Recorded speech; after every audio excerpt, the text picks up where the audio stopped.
तो आपके साथ कुछ ऐसा हो जाता है कि आप रात रात भर जाकर कॉम्पिटिटिव एग्जाम की तैयारी करते हैं और आपको अगली ही सुबह पता चलता है कि इस वर्ष भर्तियां आएंगे ही नहीं। कुछ ऐसा ही हुआ दोस्तों छत्तीसगढ़ के युवाओं के साथ।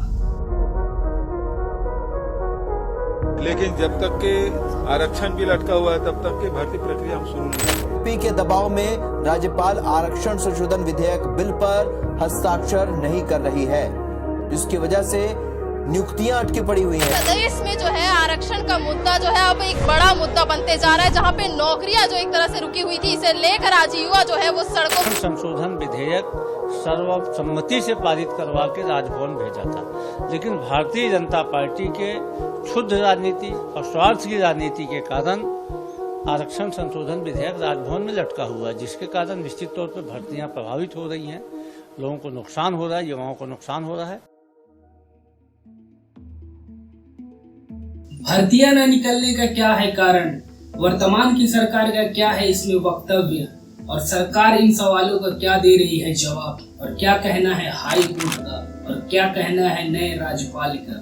भर्ती न निकलने का कारण बता रही है सरकार आरक्षण को, और युवाओं का ऐसा मानना है कि 5 साल की सत्ता में महज 1 साल की सत्ता बचे होने के बाद सरकार को याद आती है अपने युवाओं की और वो निकल पड़ते हैं राजभवन की ओर लेकर आरक्षण विधेयक। क्या सरकार युवाओं को लॉलीपॉप देना चाहती है? तो दोस्तों इस बात में कितनी सच्चाई है इसको समझने के लिए हमें चलना पड़ेगा सन 2000 में, जब अलग हुआ था मध्य प्रदेश से हमारा राज्य छत्तीसगढ़, जब स्थापना हुई थी नव छत्तीसगढ़ की। तो हाई कोर्ट के फैसले के बाद मध्य प्रदेश के जो आरक्षण की नीति थी वो लागू हो गई। जैसे राज्य बना तो मध्य प्रदेश के नियम छत्तीसगढ़ के पास आ गए। रमन सिंह सरकार ने उसको बदला था, उसको हाई कोर्ट ने पलट दिया, तो आज क्या लागू हो गया मध्य प्रदेश की आबादी के हिसाब से, जो कि तो दोस्तों आप वीडियो क्लिप देखकर समझ ही गए होंगे कि जब हम मध्य प्रदेश से अलग हुए थे तब हमने आरक्षण नियम को मध्य प्रदेश के नियम अनुसार अपनाया था 50% के।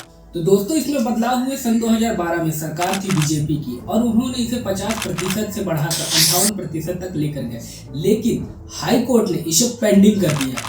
मेजोरिटी ऑफ सरकार होने की वजह से बीजेपी के पास उन्होंने शपथ पत्र देकर हाई कोर्ट में इसे पूरी तरीके से लागू करा लिया। लेकिन दोस्तों 2022 में हाई कोर्ट ने इसे अवैधानिक बताते हुए पूरी तरीके से खारिज कर दिया गया और इसे 2012 से पहले का जो रोस्टर था 50% वाला फिर से वहीं पे लागू कर दिया गया। तो यहीं पे वर्तमान की भूपेश सरकार को दिख गया अवसर अपने राजनीतिक सत्ता को चमकाने के लिए और उन्होंने कर दिया एक नए आरक्षण विधेयक की घोषणा। छत्तीसगढ़ में आरक्षण का मुद्दा गरमाया हुआ है। 2023 में ये चुनाव का प्रमुख मुद्दा होगा। यही वजह है कि 24 नवंबर को भूपेश कैबिनेट की बैठक में आरक्षण संशोधन विधेयक के प्रस्ताव को मंजूरी दे दी गई और जो राज्य भवन में अटकलों का सामना करते हुए पहुंच गया अनिश्चित काल में। अनिश्चित काल में क्यों पहुंचा विधेयक, आइए जानते हैं दोस्तों। तो दोस्तों किसी भी विधेयक को लेकर राज्यपाल के पास 4 प्रकार की शक्तियां होती है। पहली शक्ति है वह उसमें हस्ताक्षर कर सकते हैं, दूसरी है अगर उसमें कम बेसी है तो उससे वह सरकार से सवाल कर सकते हैं, और तीसरी है कि वो उसे अनिश्चित काल में भेज सकते हैं, और चौथी है वह उसे राष्ट्रपति को भेज सकते हैं। तो दोस्तों यहाँ पे राज्यपाल ने अपनी दूसरी शक्ति का उपयोग किया, कम बेशी होने पर सरकार से सवाल किया और सरकार ने उसका जवाब दिया।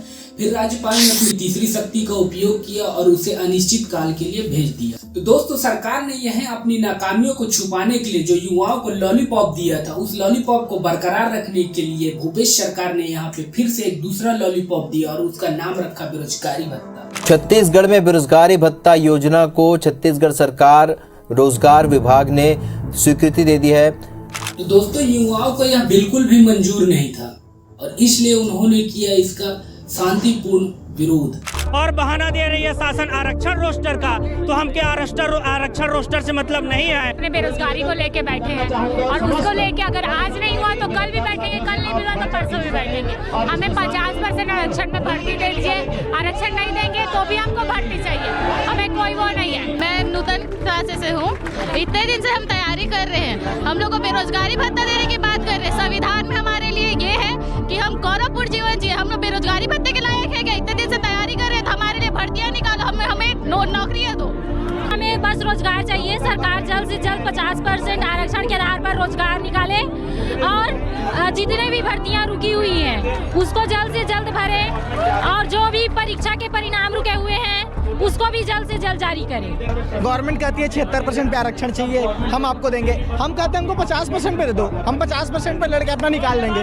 जो आरक्षण पे उनका बहस मुद्दा चल रहा है वो अलग, हम उसके चलते 5 साल से यहाँ पे एक प्रक्रियाधीन है। 5 साल से कोई हमको उसके लिए कोई राह नहीं मिल रहा है। अगर 5 साल और इस टाइप का रहा तो मैं तो दौड़ने लायक नहीं रहूंगा।